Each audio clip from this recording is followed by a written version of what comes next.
Hi, I'm Nicholas Wallwork. We've just come up into one of the 3 HMOs we're converting in Hampshire. Very excited that we're showing you around here today. If you like property education content, make sure you subscribe, please. Click the bell icon, you get notified of lots of exciting and interesting educational videos around HMOs, property development, commercials, resi conversions, and everything with property developers and investors, so you'll pick up loads of interesting tips. I just wanted to tell you a little bit about why I'm investing in these HMOs at the moment.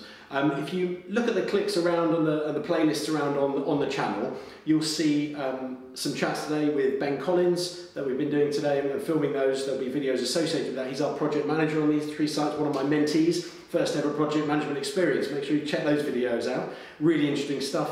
You'll also see some content with myself and Lucy from Vantage Finance. She's here, she's financed these 3 deals for us, and some really interesting content about how to finance your HMOs. If you want to get in contact with Lucy, log on to the link around this video and you will be able to ask some questions and get in contact, have a call with Lucy or one of her team about your own project, about how to finance your HMO and maybe put in an application. One of the best brokers we've ever used and we've used for the last few years, so they come highly recommended. Now, why have I bought these HMOs in Andover, in Hampshire? The reason is they make great money, they make great cash flow.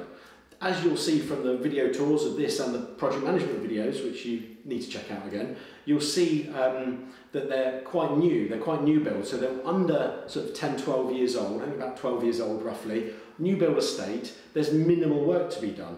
And as you can see from the kind of pictures we're putting on screen now, a lot of that means less work to be done, less reconfiguration. A number of the en-suites are already to a good quality specification. You don't need to add many things.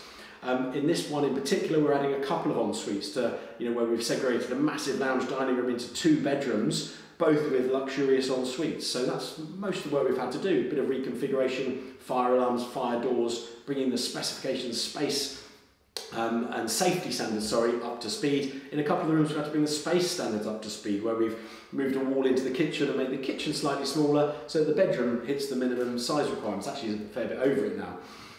But yeah, I've bought these in a time that we're still doing larger office to residential conversions, so I'm very much involved in the bigger scale developments. But these work as a really nice stopgap for us in between in our development pipeline. So when we're not building a 30,000 square foot office to resi conversion, or another one we recently finished in Newbury, the 42 unit scheme. If you're interested in that, there is a video on that and a walkthrough of that red brick house in Newbury, 42 micro studios. Really interesting video if you want to learn about micro studios and see the spec and stuff that we do. Check that one out.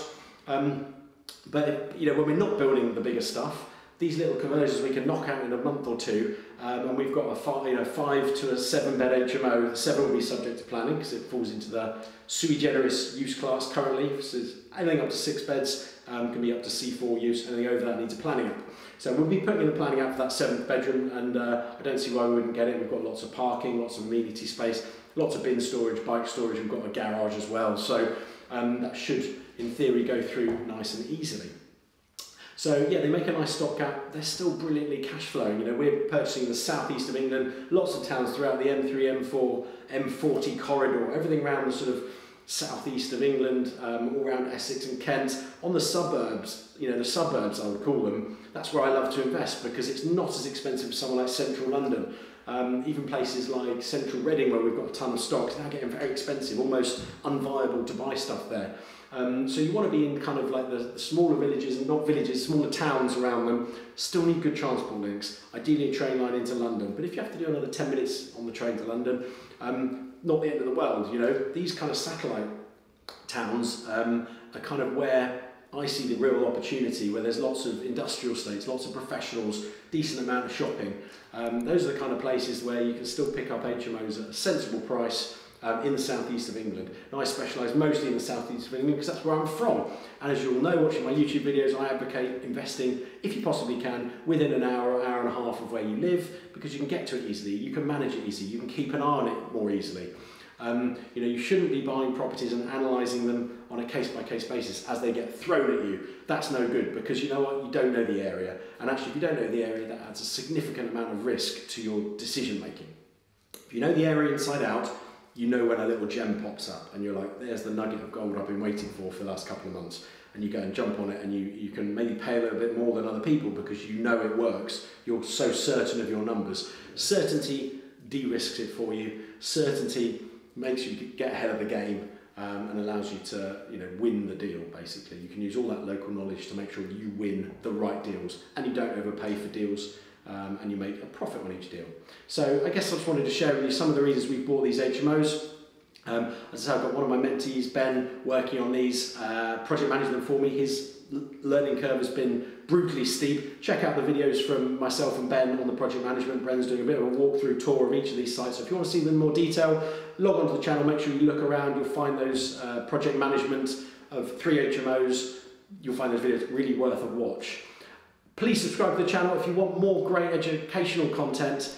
Make sure you subscribe, hit the bell icon, click the links if you'd like any mentorship, if you'd like help with your projects. I do acquisition mentorship, I do packages of mentorship sessions to help you get going. Highly practical sessions. It's not a course, it's not training. It's there to help you on your journey and make sure you succeed wherever possible. Don't fall down where I've learned all the mistakes of making loads of mistakes in the past. But thanks for watching and hope to see you soon. Enjoy the rest of the videos on the channel.